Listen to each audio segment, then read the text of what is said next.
Muy buenos días a todos nuestros oyentes de la 104.1 FM. Hoy con Aprendiendo Biblia sin Religión hablaremos de tentación y prueba. ¿Qué es diferencia entre esas dos palabras o acciones? Pero también vamos a hablar de que entre ellas hay un sostenedor, un ayudador que es la fe. De eso hablaremos el día de hoy. Estén muy atentos para que aprendan mucho más de lo que dice el Espíritu Santo en este libro llamado la Biblia. Y vamos a abordarlo desde un libro específico, Santiago, o también conocido como Jacobo. Buenos días para todos ustedes, al equipo, Mauricio, Amán, Albanuri, doctora Vilma, están muy guapos, hoy estamos muy coloridos, muy lindos. Un abrazo para todos ustedes y un beso. Empezamos. Doctora. Muy buenos días a todos los oyentes, como siempre, pidiéndoles el favor y la colaboración que compartan este link de este programa y ustedes también le den me gusta para poder irlo compartiendo y en las redes y para que le llegue a muchas personas. Tradicionalmente o generalmente siempre se ha confundido, ¿no? Las personas no han entendido qué implica la tentación o la prueba en una tentación, en una prueba, y cuál es la intención de la tentación, de dónde proviene la tentación, quién nos prueba. Muchas personas a veces dicen es que Dios me está probando, o es que Dios me está tentando, o tal persona o tal circunstancia me está tentando o me está probando. ¿Qué tiene que ver esto? En este libro de Santiago, como ya les anunció Paula, es muy bueno que se lo lean todo, es muy interesante. Ustedes saben que está escrito en griego, eso es sumamente importante. Todos los textos, los libros del Nuevo Testamento están en griego de este primer siglo. Ustedes saben que siempre les recordamos este contexto también externo a los libros y en los estudios que hacemos o las investigaciones que hacemos. Entonces, este libro fue escrito en griego del primer siglo, por un escritor. Todos nosotros sabemos que el autor de este texto llamado la Biblia, y por lo tanto el autor del libro de Santiago, es el Espíritu Santo, que inspiró a este escritor, que algunas traducciones nos colocan Santiago, en otras traducciones nos colocan Jacobo. Vamos a hablar de este autor y de este contexto. Aparentemente, aproximadamente en el año 70 después de Cristo, fue escrito este libro. Entonces, este escritor no pertenece a los apóstoles, por la forma en que fue escrito. Entre los apóstoles del Señor Jesucristo había dos personas que tenían el mismo nombre en hebreo, Jacobo. De eso también vamos a aclararlo, que este es un nombre en hebreo antiguo y su pronunciación es muy diferente. Pero como está escrito en griego, Jacobo, que es el nombre hebreo de este escritor, ya cuando lo escriben en griego, en este libro, en esta carta en griego, escrita en griego, ya está Jacobo, pero pronunciado, escrito con la pronunciación griega, y aquí Paula y el ingeniero Amán nos van a hacer estas diferencias de por qué aparecen en algunas traducciones Jacobo, en algunas traducciones en Santiago, y a qué se debió esto. Cuéntenos a ver. Empieza el ingeniero Amán. Bueno, yo lo que les puedo contar es que en griego, la palabra que aparece en la Biblia, en el texto de la Biblia, es la palabra Iacobos, o en algunos otros diccionarios lo ponen el acento diferente a Iacobos. Es una palabra griega, y esa palabra es transliterada del hebreo, una palabra que viene siendo transliterada del hebreo. Ya la historia del hebreo me la cuenta Pablo. No, y no solamente esta transliterada, sino la pronunciación en griego del nombre Jacobo del hebreo. No está escrita en griego con la pronunciación hebrea, sino con la pronunciación griega. Es con la pronunciación griega y por eso se pronuncia en griego. Pues ya ustedes saben que yo para los idiomas extranjeros tengo mucha dificultad. Entonces aquí ustedes que más o menos se asocian con esas pronunciaciones pueden decirlo como dijo el ingeniero Amán, Jacobo, Jacobos. ¿cómo? Jacobos, y en algunos otros diccionarios, Jacobos. Jacobos. Ahora, ¿qué pasa? ¿Por qué en algunas traducciones nos colocan Santiago, que no está en el manuscrito original? En el manuscrito original no está la palabra ni en hebreo ni en griego, la palabra Santiago. Así es, doctora. Justamente en la Biblia no se encuentra en ninguna parte registrado el nombre Santiago, ni en el Antiguo ni en el Nuevo Testamento, sino que es en la tradición romana cuando al nombre Iaco y a otros nombres también de la Biblia le ponen como le agregan el San Iaco. Y entonces ya cuando pasa al español, transliteraciones, traducciones, ya lo cambian por Santiago. O sea, es como es un nombre que ponen a partir de la parte fonética del sonido. Sanillaco, Santiago. Eso es lo que pasa. Cuando en Roma, en la corriente romana, le colocó un nombre y lo declaró santo, y entonces al declararlo santo, entonces San Iaco, y entonces salió en griego Santiago, pero no aparece en los manuscritos y en el texto escrito en griego y traducido al español. Entonces es como una unión de dos conceptos que la palabra en hebreo, el nombre Jacob, recuerden que los nombres orientales siempre tienen significado. A través de muchas, darle específicamente significado a este nombre significa el que sostiene, como alguien que ayuda, un sostenedor, pero inicialmente viene del nombre Jacob, en donde Jacob significa alguien que lo sostiene en sus raíces hebreas antiguas. Entonces se está refiriendo que Dios sostiene, pero cuando ya está aquí en este nombre de esta persona, es como alguien que sostiene, el sostenedor, como el ayudador, es su significado. Entonces, porque los nombres orientales, como le hemos dicho, tienen su significado. Pero ¿quién es esta persona, este escritor, ya habiendo aclarado el nombre? ¿Quién es? Un hermano. Ajá. Uno de los hermanos del Señor Jesucristo en la carne, que para mí ha sido de mucha sorpresa porque pensé que era uno de los apóstoles de él y es uno de los hijos de Miriam. De Miriam con José. Entonces, en Mateo, no sé si creo que no tenemos ese, están los nombres del Señor Jesucristo, de los hermanos del Señor Jesucristo, de los nombres varones del Señor Jesucristo, que nos aparece, creo que en Mateo, no sé, por allá 53, no sé, no me acuerdo del capítulo, 13 o 16, 53. El versículo es 53, pero no sé. Mientras lo buscan, entonces Mateo 13, sí. ¿Cómo? 13:50.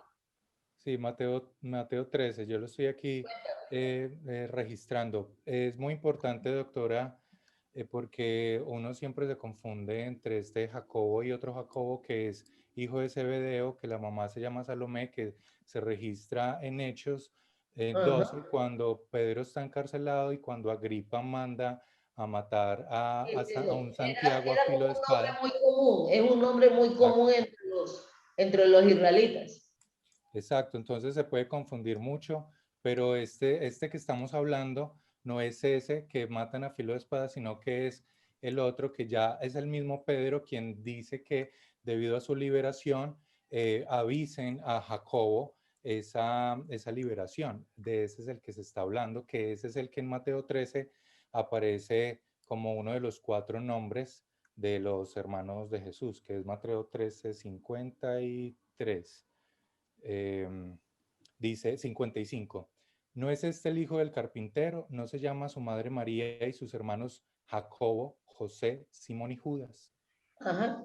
Entonces, este que está escribiendo, este hermano de familia del Señor Jesucristo y de sangre por la naturaleza de María, creyó en el Señor Jesucristo y es salvo, después de la resurrección del Señor Jesucristo, muchos años después, cree en que el Señor Jesucristo es el Mesías anunciado, es el Rey de Israel, que es Dios hecho hombre. Él se crió con él, nació, lo cargó de, no sabemos quién es, el Señor Jesucristo es el mayor de los cuatro y de todos los hermanos. Entonces todos estos hermanos menores jugaron con él, lo conocieron, tuvieron berrinche y todo lo demás, porque él se crió con ellos, sujeto a sus padres, como estaban todos los demás. Él salió a la mayoría de edad, a los 30 años cumplidos, fue que el Señor salió de su casa y ya llamó a sus apóstoles y a sus discípulos y a predicar el reino de los cielos y a hablar de él y presentarse a él.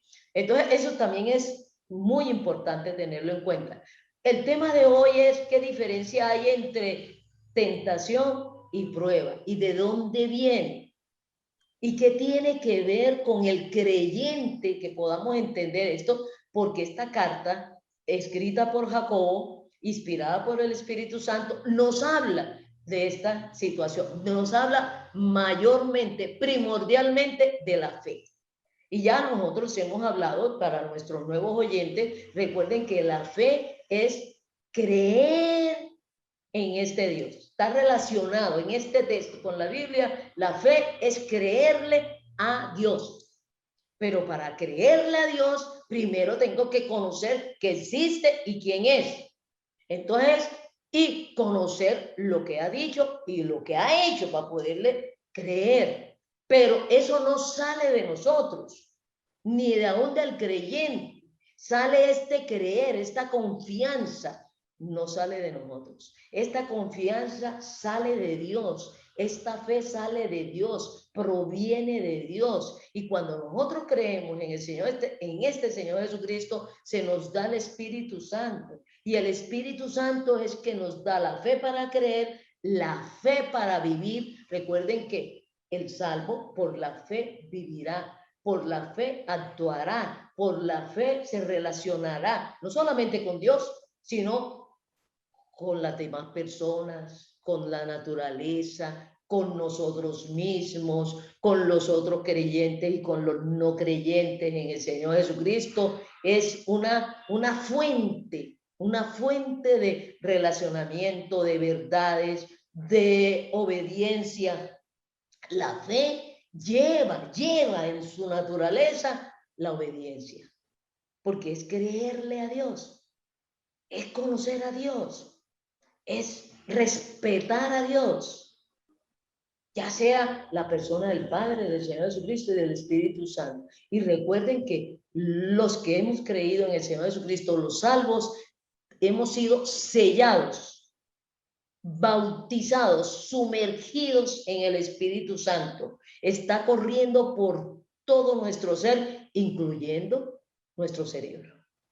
Aquí la Biblia habla mucho del corazón, porque recuerden que en esa época los sentimientos, las emociones, los pensamientos salían del corazón. Entonces uno dice los pensamientos del corazón, las intenciones del corazón, pero lo que está hablando es todos estos procesos mentales. Los pensamientos son producidos por el cerebro, ¿no es? Las emociones son del cerebro. Entonces el actuar, el responder también sale del cerebro.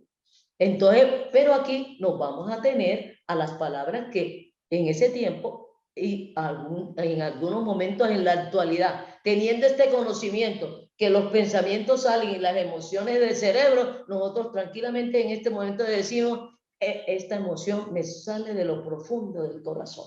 Entonces, el corazón es una bomba que nos mantiene en movimiento la sangre y es fundamental, ¿no? Entonces vamos a hablar, hemos tomado como referente toda la Biblia, pero específicamente el libro llamado Jacobo o Santiago, que ya les aclaramos. Entonces vamos a leer algunos versículos en Santiago 1:12. En su introducción nos dice que le está hablando y esta carta se le está enviando, muy escueta los saludos, pero se las está enviando a los creyentes, a los que están en Cristo, a los salvos, pero que pertenecen al pueblo de Israel. en ese momento están, en este siglo primero, están siendo perseguidos los israelitas por dos fuentes de persecución. El pueblo de Israel, que los considera unos idólatras, porque están adorando y están llamando Señor y Dios a un ser humano. Entonces, una sección de los israelitas los considera idólatras, pero también están siendo perseguidos por romanos, por el imperio romano, porque están adorando a un Dios diferente que no es el César. Entonces eso ha convulsionado al imperio romano, porque entonces cualquier orden que dé el César, como pasó muchas veces, están desestabilizando el imperio romano, porque cualquier orden que dé el César que contradiga la voluntad de este Dios, los creyentes, los que están en Cristo, no van a obedecer a este César, sino que van a obedecer a este Dios. Y hay muchos, Pedro y los apóstoles y todo esto, hasta el día de hoy, como dijo Pedro, a mí me es necesario obedecer a Dios primero que a los hombres. Entonces, en ese momento, también el imperio romano los estaba persiguiendo como delincuentes. ¿Por qué? Porque estaban desobedeciendo las órdenes del César. Y estaban obedeciendo a esta persona, a este rey, a este salvador, a su Dios. Y entonces estaban siendo perseguidos, y principalmente el pueblo de Israel. El pueblo de Israel tenía dos fuentes de persecución. Estaban dispersos en todo el imperio romano, escondiéndose y trajinando y todas estas cosas. Y el Espíritu Santo les manda esta carta de consolación, de ánimo, de fuerza, de sostener, y por eso utiliza a este escritor, a Jacobo, que es sostenedor, que Dios sostiene. ¿Y cómo lo va a sostener? ¿Cómo lo va a sostener? Por medio de la fe y la confianza que tiene en su Dios, en su Señor, en su Rey, porque la fe también es hacedora. La fe da fuerza, la fe da ánimo, la fe da confianza, la fe en este Señor Jesucristo. Y tener esta fe por parte del Espíritu Santo da nueva fuerza, da ánimo, da valentía, da paz, y se enfrentan tanto a las tentaciones como a las pruebas. Vamos a hablar diferencia, y para eso siempre recuerden que utilizamos las palabras, como estamos leyendo aquí en griego, una traducción del griego, vamos a ir al griego, qué diferencia hay con la palabra tentación y con la palabra prueba. Vamos a hablar de la interlineal, si son dos palabras diferentes y si son dos circunstancias diferentes, y qué son cada uno. Digamos, a ver. Entonces, vamos a leer primero Santiago 1:12, ¿cierto? Santiago 1:12.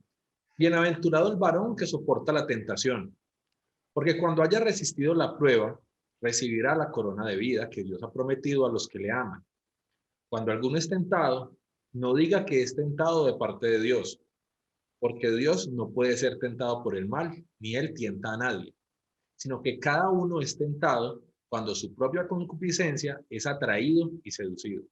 Vamos a seguir la segunda parte de este párrafo, pero primero vamos a hablar del 12 y del 13, de palabras que están ahí de tentación y prueba. ¿Y de dónde viene la tentación y de dónde viene la prueba? ¿Y qué hace la tentación y qué hace la prueba? ¿Qué produce la tentación y qué produce la prueba? ¿Qué reacción hay ante la tentación y qué reacción hay ante la prueba? En el 13 es muy interesante. Entonces, háblanos de las dos palabras, tentación y prueba, en griego. Son dos palabras muy diferentes. Listo, doctora. Para la palabra tentación suele usarse en el griego del Antiguo Testamento la palabra peirasmos o peirasmos, que habla de poner a prueba, ¿sí? Literalmente habla de poner a prueba, pero habla de la situación de poner a prueba, ¿sí? Esa es la palabra que referencia como tentación. Y cuando Pero hablamos miren qué versículo empieza, resistió la tentación. Resistió. Entonces, la palabra tentación es de aguantar, de resistir, de no sucumbir, ¿comprende? Es parte de la fuerza que tiene la persona, de la capacidad de resistencia, de sostenerse, de no caer, no decaer, no cuando nosotros no resistimos y nos caemos. Y allá hay otra acción, ¿comprende? De caer, caerse, no, fallar, ¿no es? Equivocarse, porque no tuvo toda, ni la sabiduría, ni la fuerza, ni las capacidades en su ser, en sí, para no caer, para no deslizarse. Es como cuando uno pisa una cáscara de banano y entonces, ¿comprende? ¿No es? Entonces no se deslizó, no falló, no cayó, sino que tuvo la capacidad, acorde con la tentación. ¿Qué tenía que hacer? Es un obrar, es un resultado de no dejarse caer, de no transgredir, de no fallar, de no resistir. Y por eso dice, bienaventurado, y recuerden que le está hablando a salvos, bienaventurados al varón y también a la mujer. Recuerdan que en ese tiempo no había esta distinción de varón y hembra, y de damas y de caballeros y de estas cosas, sino lingüísticamente hasta el día de hoy se sigue usando esto. Bienaventurado el varón o la mujer o el creyente en Cristo que soporta la tentación, porque cuando haya resistido la prueba, recibirá la corona de vida que Dios le tiene preparado a los que le aman. Pero seguidamente hace una aclaración fundamental, cuando habla de en el 13. Alguien que nos lea el 13, que hace algo fundamental. Sí, yo tengo acá el 13. Cuando alguno es tentado, no diga que es tentado de parte de Dios, porque Dios no puede ser tentado por el mal, ni él tienta a nadie. Hay algo fundamental ahí. La tentación nunca procede de Dios. Nunca. Entonces, no, que Dios me está tentando, Dios me está probando y lo confundimos con prueba. La prueba es muy diferente y la vamos a dar un ejemplo para que veamos la diferencia. Aquí hablábamos, Amán, recuérdanos de la potencia de los carros, porque caballos de fuerza. ¿No? Caballos de fuerza, más o menos 100 caballos de fuerza. La potencia de un carro es caballo de fuerza. ¿Y cómo probamos y comprobamos? No tentamos a un automóvil o a un carro que tenga una potencia de 120. ¿Cómo comprobamos que sí tiene esa potencia? Sometiéndolo a algo que requiera un esfuerzo cercano a eso. Puede ser una subida con ciertas características, o cuando estamos acelerando, qué tan rápido se alcanza esa aceleración que uno desea. ¿Pero a quién se le hace la prueba? El carro, el motor del carro. Al carro que tenga 120 potencia, porque lo vamos a probar, a comprobar que sí tiene. Vamos a manifestar. Miren que la prueba es muy diferente. La intención de la tentación es caer, es fallar, es equivocarse, ¿no ven? Pero la intención de la prueba es demostrar que sí tiene 120 caballos de fuerza. Entonces ya la circunstancia externa es muy diferente, porque es para demostrar que sí tiene la capacidad para demostrar lo que es. Por eso Dios no puede ser tentado. ¿Por qué? Porque cada vez que le pongan una circunstancia o de él salga una circunstancia para él pasar, resistir, no caer, si él es todopoderoso, si él es Dios. Si en su naturaleza él sabe y es consciente de sus capacidades, ¿quién va a tentar a Dios? ¿Quién va a ponerlo que de su naturaleza salga el fallar? Él no falla. Él es fiel. Entonces, él es todopoderoso en su naturaleza. ¿En qué va a fallar? ¿Cómo lo vamos a producir de él, de su interior, que él produzca? Y él, a razón de que su intención va a ser con alguna persona, que esa persona falle, que esa persona se equivoque. Entonces miren lo delicado de confundir estas cosas.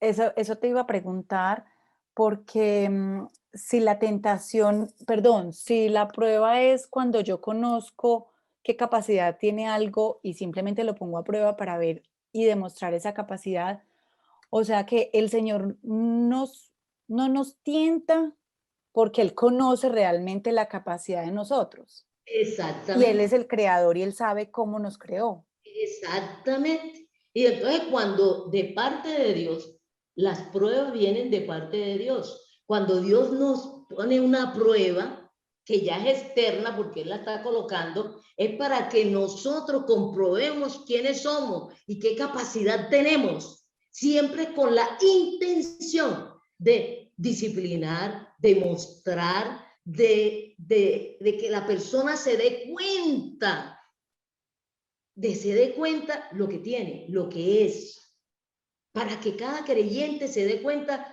de su nueva naturaleza, de sus nuevas fuerzas, de su nueva capacidad, de sus dones, de sus talentos, de sus obras, de su actuar, de su actuar. Y en este libro llamado de Santiago de Jacobo, nos habla de todas estas situaciones, tanto de las tentaciones como de las pruebas. Pero ¿de dónde vienen las tentaciones? El ingeniero Amán nos va a terminar de leer el pasaje donde nos dice de dónde vienen las tentaciones. Las tentaciones no vienen de Dios. Doctora, y si Vamos a antes, ver, las tentaciones no son circunstancias. ¿De dónde, de dónde salen las tentaciones? doctora, y si antes de leerlo me permite, es que la analogía que usted hizo del motor tiene algo importante. Uno no somete el carro a una prueba porque desconfíe que tiene 120 caballos. Ajá. El carro a la prueba para ver que se esté desempeñando bien, y si no se está desempeñando bien, poder verificar qué ajuste o qué necesita para que efectivamente pueda tener los 120 caballos. Pero uno lo somete sabiendo y con seguridad de lo que tiene. Si no, no lo Claro. sometería a los 120 caballos porque lo dañan. Y no le pone una prueba que sea de 150. Ese sería un error. Ese sería un error garrafal. Porque no va a probar nada. No, imagínese uno adelantando en una recta, adelantando varias mulas, varias tractomulas, porque creo que mi carro tiene todos esos caballos de fuerza y resulta que no. Me quedo en la mitad. Eso me recuerda una vez hace mucho tiempo. Acabas de decir la palabra clave. Tú estás creyendo. ¿No es? ¿En qué estás creyendo? ¿En qué estás creyendo? ¿Estás creyendo una verdad? ¿En qué estás poniendo tu confianza para pasar la prueba?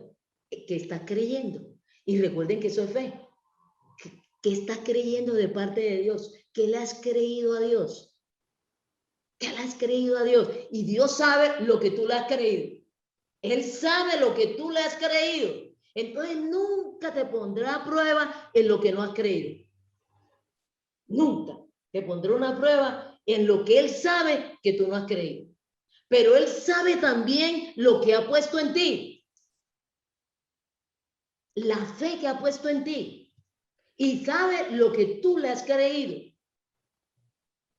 Lo que Doctora, tú le has creído. Entonces también no es para Él demostrarse. lo que tú has creído. Él no es, Él sabe lo que tú le has creído. Entonces, cuando Él permite que alguna prueba es una prueba que Él sabe que tú tienes todo de parte de Él para mostrarte a ti mismo y a todo el mundo lo que has creído. Doctora, y es ¿No? posible que también pueda ser para que hayan muchas cosas puestas en mí por este Dios, pero yo no sepa que las tengo. Yo no soy consciente de que tengo ya de parte de Dios eso. Querida mía, estás inspirada. Hemos mostrado la otra palabra, se te revela lo que Él ha puesto en ti. ¿Con qué cuentas? ¿Qué tienes de parte de Él? Entonces, eso hace la diferencia y son dos palabras diferentes en griego. Dos intenciones. Ahora que estamos en una cuestión de una maestría, la intencionalidad de la palabra tentación y de la circunstancia de la tentación y de la palabra prueba. ¿Cuál es la intencionalidad? Con la tentación es hacerte caer, es hacerte fallar, es hacerte equivocarte con relación a lo que estás creyendo y a lo que eres. Comprende, que te comportes diferente a lo que eres y a lo que has creído. Pero la prueba es reafirmación y esa viene de parte de Dios, ¿no? Es de reafirmarte lo que Él ha hecho en ti, de lo que te ha dado, de lo que tiene, lo sepas o no lo sepas, ¿no? Pero en ese momento te vas a dar cuenta, comprende. ¡Qué maravilloso! Yo tenía eso y no lo sabía. Y me salva o me rescata en cosas, o me ayuda, no sé, me hace brillar en cosas. Entonces, en ambas situaciones, el que resiste la tentación, el que no falla, el que no desobedece, el que obedece, el que atina, comprende, por medio de la fe, es bienaventurado. ¿No? Pero el que también se demuestra, conoce a sí mismo, es bienaventurado. El conocer uno lo que ha recibido de parte de Dios, lo que uno es en el Señor, es bienaventurado. Eso produce una paz y un gozo. Aquí detrás contaba algunas anécdotas y experiencias de personas que lo que da como resultado es gozo, paz, fortaleza, Confianza. confianza.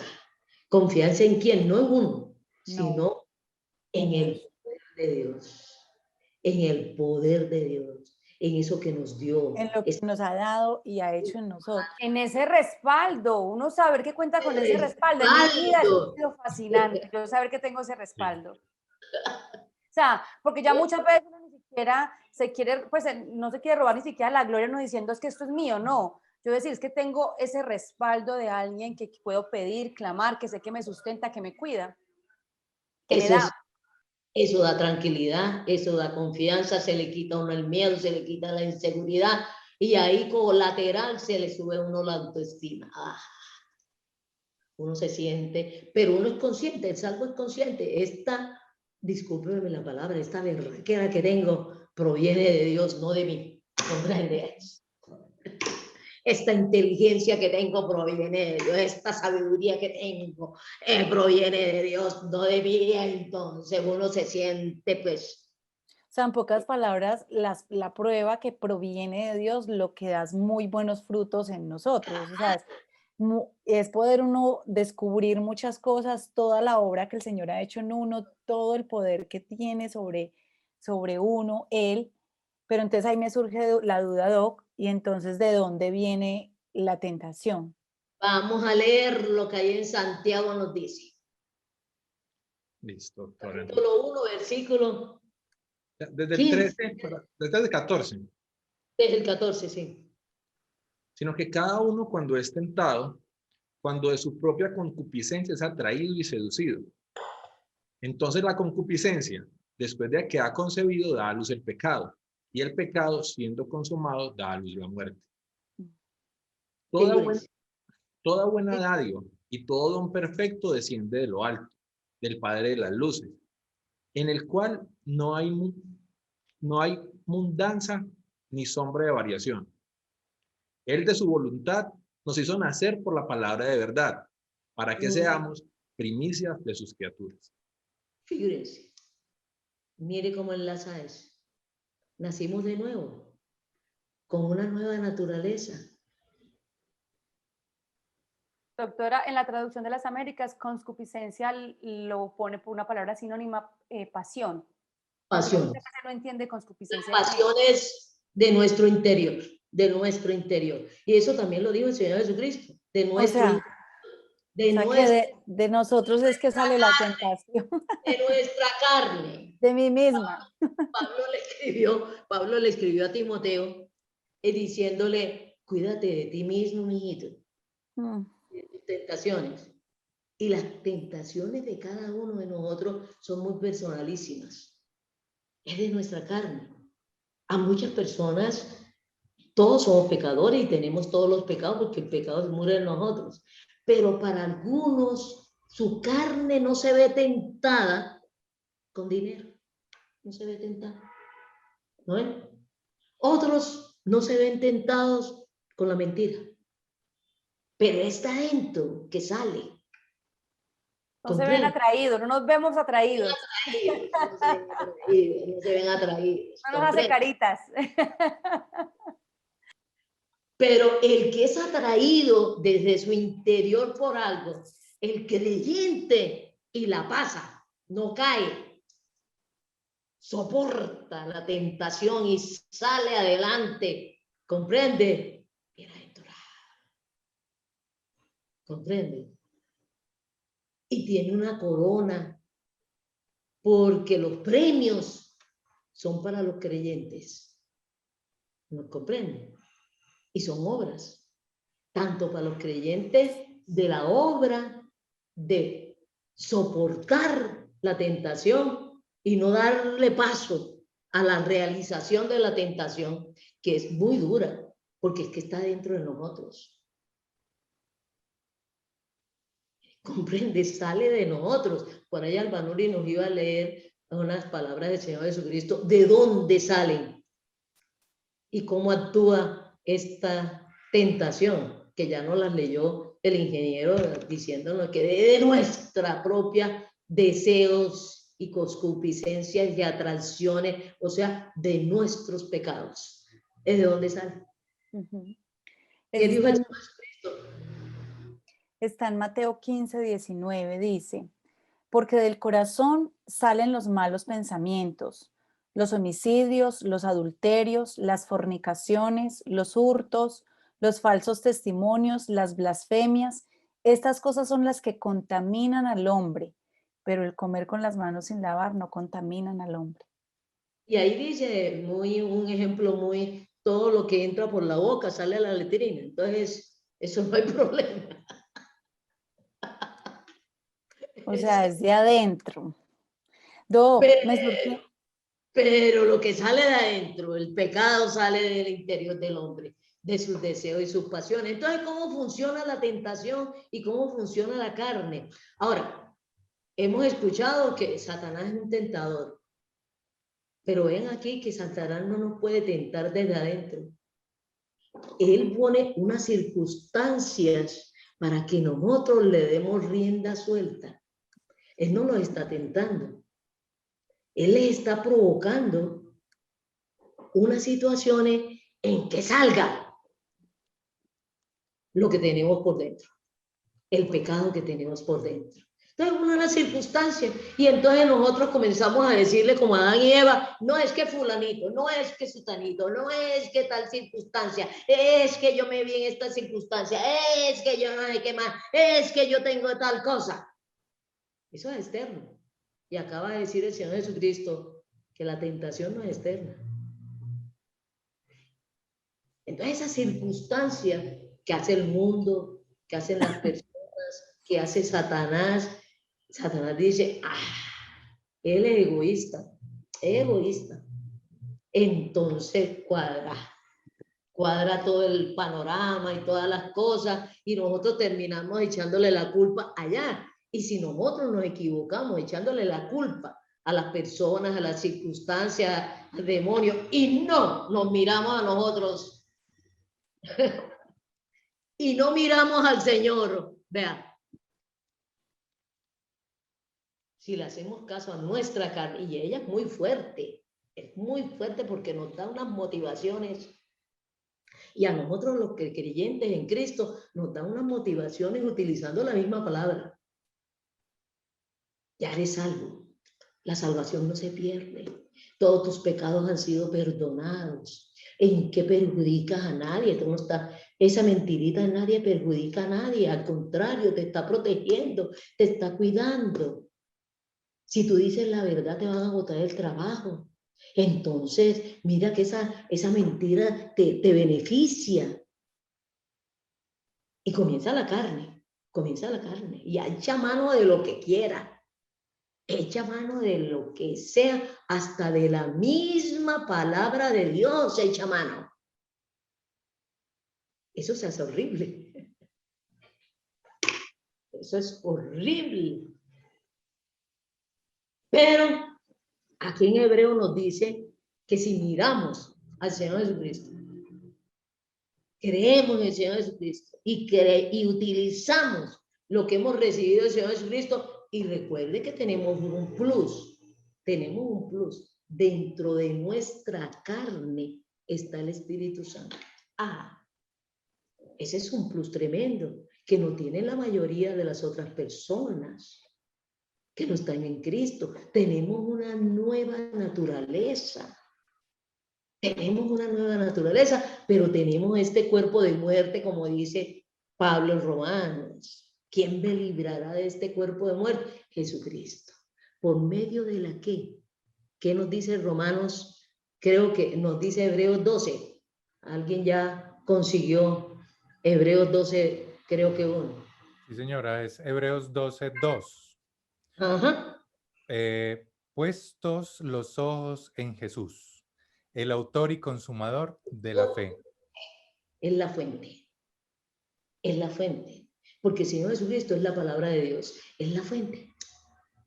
Puesto los ojos en Jesús. Y el Espíritu Santo, entonces, ante esta situación, me van a, si digo la verdad, me botan del trabajo. Y uno mira al Señor Jesucristo y oye el Espíritu Santo, el Espíritu Santo dice, di la verdad, tranquilo. Yo soy tu sostenedor. Tranquilo. Si tu motivación es que vas a perder el pelo, de que cómo vas a vivir, cómo te vas a sostener, y que entonces se te hace necesario decir la mentira, porque estás en una circunstancia de protección para ti. Tranquilo, yo soy tu protector. Di la verdad. Ese sostenimiento, déjamelo a mí. Confía en mí. Dice el Padre, vea, yo soy tu Padre, yo soy tu proveedor. Yo soy sumamente rico. Tranquilo. ¿No es? Y el Señor Jesucristo dice, no, yo ya morí por ti, eres una nueva criatura. Y el Espíritu Santo dice, vea, yo estoy aquí, tranquilo, tranquilo, yo estoy aquí. ¿No es?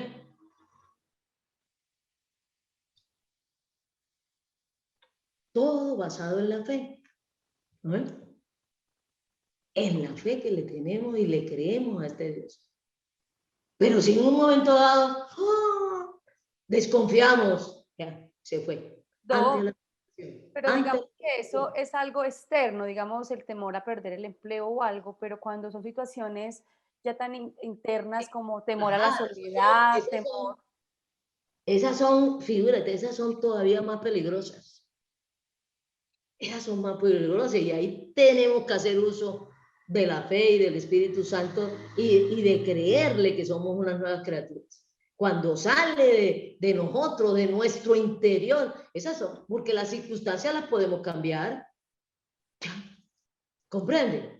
Me botaron del empleo, busco otro, soy emprendedor, me meto en otra cosa y todo lo demás, hasta pido limosna, pues. Cuando es algo, temor, falta de afecto, me siento sola, no quiero... Ay, eso es terrible. Eso ahí sí se necesita Hay esperanza, pero hay esperanza. Pero mire, otra promesa del Señor, no sé si ustedes la alcanzan a buscar. Este Dios, el Señor Jesucristo, el Espíritu Santo y el Padre, no van a permitir que tú seas tentado más allá de tu capacidad humana de resistencia. Vayan buscando eso. De tu capacidad. Ellos no van a permitir al salvo, al que está en Cristo, al Padre, a un hijo suyo adoptado, no le va a permitir que sea tentado más allá de su capacidad humana, porque está combatiendo es con sus deseos humanos. Entonces ningún creyente puede decir, es que no soy capaz. Dios no lo va a permitir. Pero entonces pecó. Pero no diga que pecó porque lo tentaron más allá de su capacidad humana de resistencia. En Él está la resistencia. En Él está la resistencia. Si apela a la fe, si apela al Espíritu Santo, tiene la resistencia. Ahí aún, a nivel humano, equivocadamente este proverbio, como que la tentación viniera de parte de Dios, que ya vemos que no viene de parte de Dios, ni Dios tienta a nadie, ni es tentado por nadie. Muchas veces uno dice, Dios aprieta pero da la salida. Es una forma de decir esto, no permite que seamos tentados ni por nosotros mismos, más allá de nuestra capacidad humana. O sea, que todo ser humano, incluyendo el creyente, humanamente es capaz de resistir cualquier tentación. Provenga de donde provenga. Ustedes saben que las más fuertes son las que salen de nuestras pasiones internas, ¿no? Sin control. Pero tenemos un Espíritu Santo de dominio propio. Mi carne me está llevando allá, mis pasiones, mis gustos, mis deseos. Pero el Espíritu Santo me dio dominio, control de las emociones, control de mis pasiones, humanamente. ¿Por qué? Porque el Espíritu Santo está viviendo en mí, en este cuerpo. Y me dio dominio propio. Me dio control de mis emociones, de mis deseos. Los puedo controlar y encauzar sin sucumbir a la tentación. No, es que las circunstancias, que esta persona, que yo no sé qué más, que las necesidades, que yo no sé qué más, que estoy aquí colgado del techo. No, eches agua fría, mío. Entonces, allá hay 50.000 recursos, ¿no? A disposición de parte del Padre, de parte del Señor Jesucristo, y no recursos espirituales. No recursos espirituales. El dominio propio es humano. El control de las emociones es humano. Es humano. Tener ciertos principios son humanos y sociales. Es que no tenemos que ser el súper, entre comillas, espiritual. No, humanamente. Con toda nuestra naturaleza, nuestros talentos, nuestras capacidades humanas. Humanas. Hay que querer, yo creo, o sea, influye mucho el querer. No, es... No, porque hay gente que puede decir, no, yo no me quiero echar agua. No, yo no quiero. No, yo no quiero. Y quiero satisfacer esta pasión que tengo, este deseo. Pues lo estoy pensando desde muchas cosas. Cualquier. Yo voy a leer. Aplicamos deseo nomás como a las relaciones sexuales. No, el deseo de tener dinero. El deseo de viajar. El deseo de comprar. Hay personas que sucumben y se arruinan con este deseo de comprar, de tener y de tener. Yo conozco personas así. Sí. ¿No es? el deseo de ciertas actuaciones, medicamentos, drogas. No soy capaz. Como que, yo he visto personas que no están en Cristo. He conocido personas que no están en Cristo y han salido humanamente de adiciones. De adiciones, que es sumamente fuerte, humanamente hablando. Adiciones de la droga, adiciones del alcohol, adiciones del robo, del juego, del comprar. Han tenido el dominio propio y no. Y personas que no están en Cristo. ¿Cuánto más nosotros que estamos en Cristo? Eso es vergonzoso. Eso les digo, es vergonzoso. Personas que se han dejado matar por sus principios. Les han puesto aquí una pistola. Y usted mienta, usted robe. Y que han contestado, personas que no están en Cristo, y que han contestado humanamente con sus principios. Dispare, mijo. Dispare, pero no lo voy a hacer. Y les han disparado. Y han muerto. Y han dicho, hombres y mujeres, dispare. Pero no lo voy a hacer. Y les han disparado y los han matado. Eso es vergonzoso. Realmente eso es vergonzoso para nosotros los que estamos en Cristo. ¿No es? Entonces la prueba. Y aquí, entonces, que estábamos leyendo, ahora vamos a pasar Vamos a leer 1 Corintios 10:13, que está súper interesante. Dice, no os ha sobrevenido ninguna tentación que no sea humana, pero fiel es Dios, que no os dejará ser tentados más de lo que podéis resistir, sino que dará también juntamente con la tentación la salida, para que podáis soportar. Entonces tenemos que dejar poner la vista sobre la tentación o el objeto a tentarnos, a la circunstancia, y poner la vista en la salida. Poner la vista en la salida.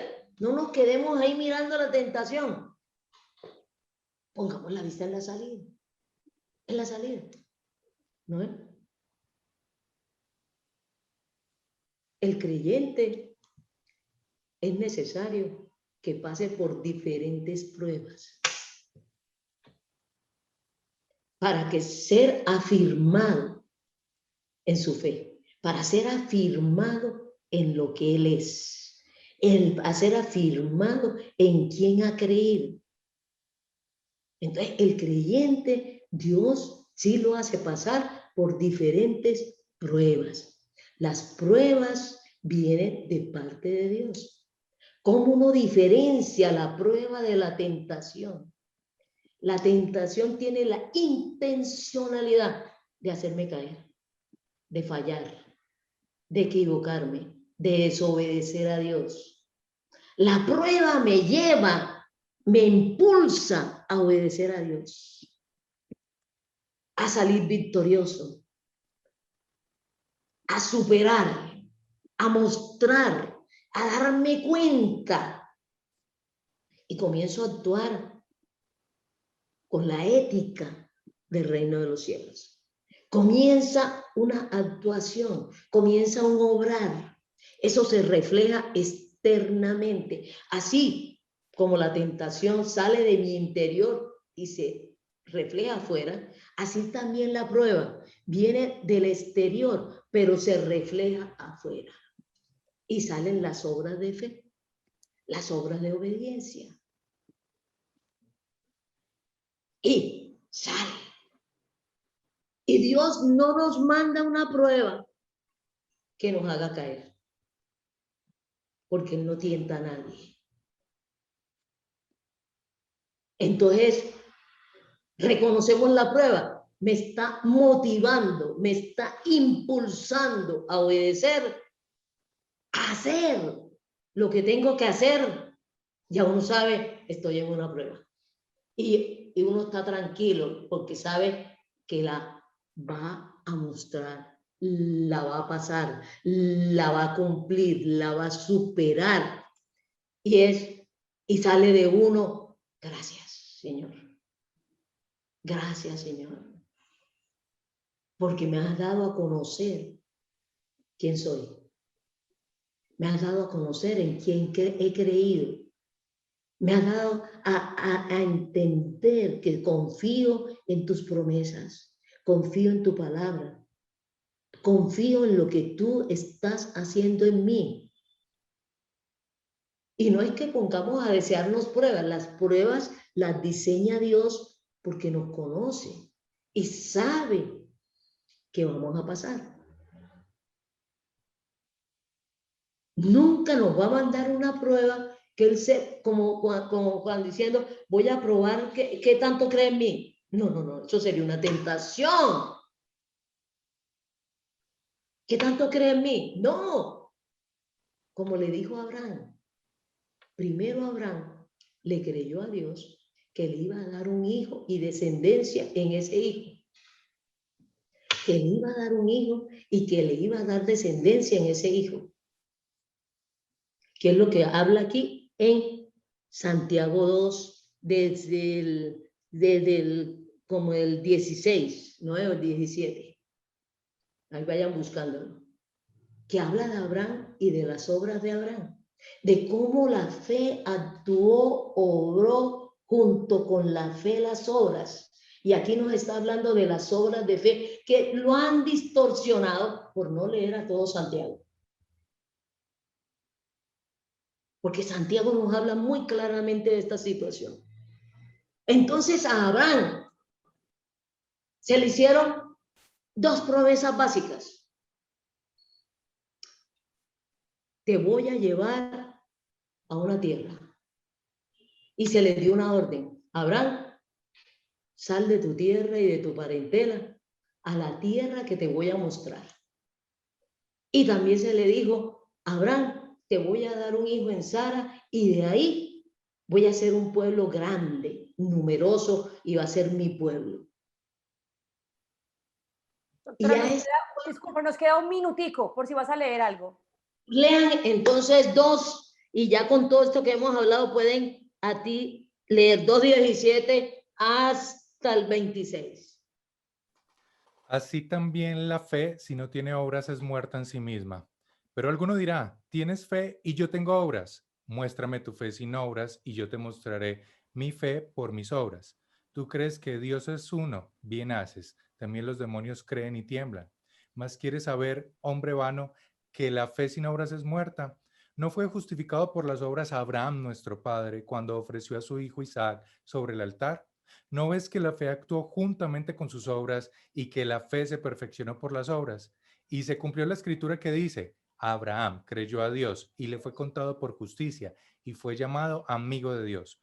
Vosotros veis, pues, que el hombre es justificado por las obras y no solamente por la fe. Asimismo también Rahab la ramera no fue justificada por las obras cuando recibió los mensajeros y los envió por otro camino.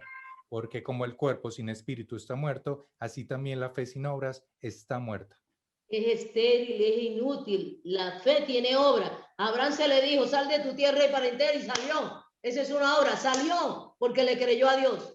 Le dijo, en Isaac te daré descendencia. Y el Señor le pone la prueba y le dice, mátame a Isaac. ¿Qué? Lo voy a matar. Le había creído a Dios que en Isaac tendría descendencia, porque en ese momento Isaac no tenía hijos. ¿Y qué iba pensando Abraham? Cumplirá su palabra. Yo sé que él es poderoso para resucitar a Isaac. Lo tendrá que resucitar, porque me prometió y yo le creí de que en Isaac iba a tener descendencia.